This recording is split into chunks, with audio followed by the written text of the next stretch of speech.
Hi, my name is Ani, and my presentation is on the Ebola virus. The Ebola virus is a member of the Filoviridae family. The virus is named after the region where the virus was identified, like the Sudan virus or the Zaire Ebola virus. The genome of the Ebola virus is non-segmented, negative sense, and is a single-stranded RNA. The virus is considered to be one of the longest and can reach up to 14,000 nanometers long. The genetics of the Ebola virus. The Ebola virus has a viral envelope protein known as GP1 and GP2. This contributes to the body's immune response to the virus. The SGP, known as soluble glycoprotein, is the main protein, and this is responsible for the development and spread of the disease. It reduces CD16B receptors on neutrophils and prevents initiation to stop the immune response.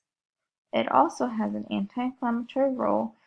This preserves the stability of the endothelium and improves barrier function that allows for replication on the virus. As the virus progresses, it targets hepatocytes and endothelial cells. The virus also causes apoptosis of lymphocytes, and B and T cells are activated inside the host.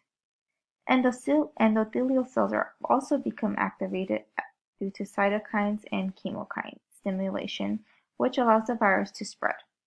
Also, due to endothelial activation, coagulation is prohibited, and this causes prolonged and excessive bleeding. The fruit bats are considered to be the reservoirs for the virus. Bats have very long lifespans and fly vast distances. They hold greater capability to survive infections. A study conducted showed positive results from 7 different species. 1 was from the insectivorous species, and 6 were from the frugivorous species of bats. There have also been documented cases showing transmission from bushmeat from animals such as apes, monkeys, and bats.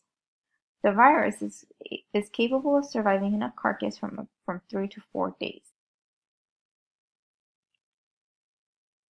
The immune response will determine the course of infection. If the immune response of the host triggers early antibody responses, then the person can clear the infection faster and survive. Then there is a very low infectious dose needed for humans to contract the virus. Fewer than 10 particles are needed for a person to become infected.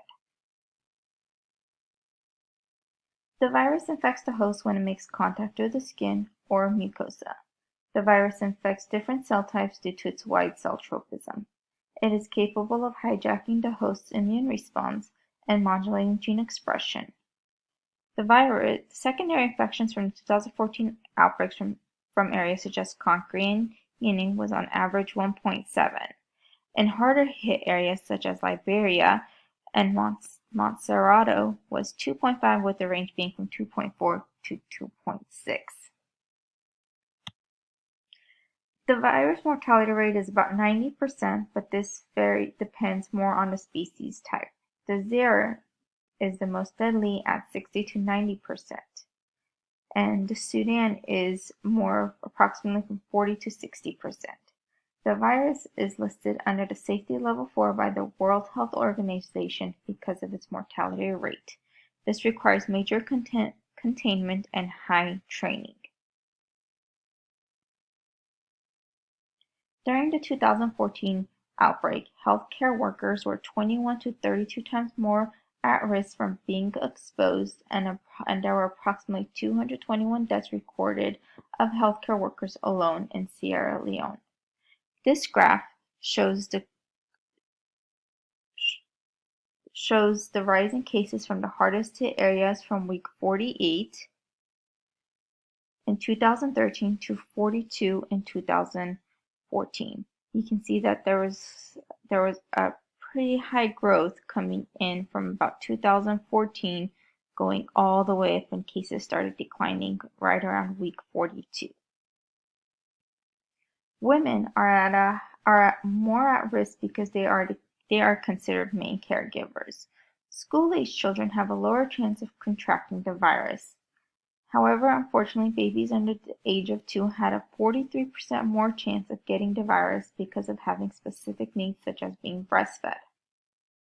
A person coming in contact with the virus from just touching the corpse has a risk of exposure of about 83%.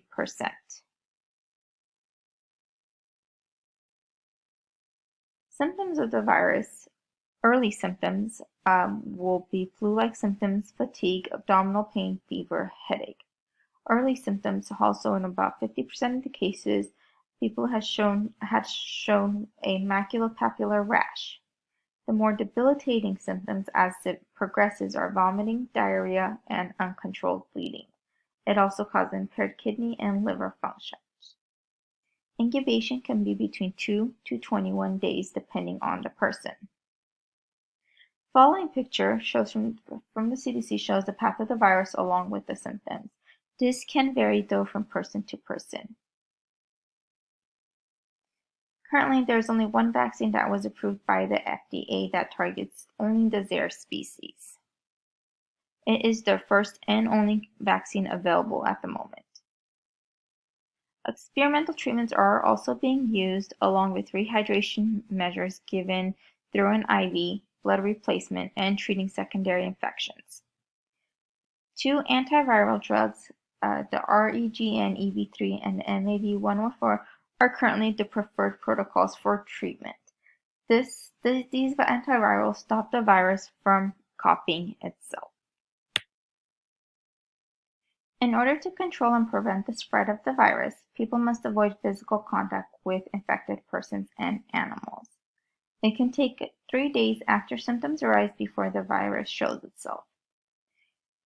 PCR is the most common diagnostic measures available to detect reduced levels of the virus early on.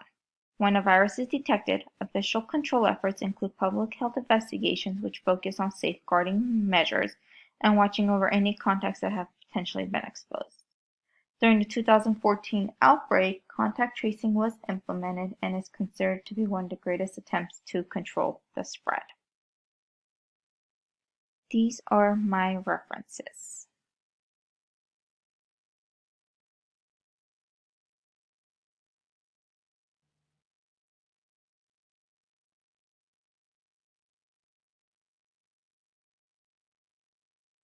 Thank you.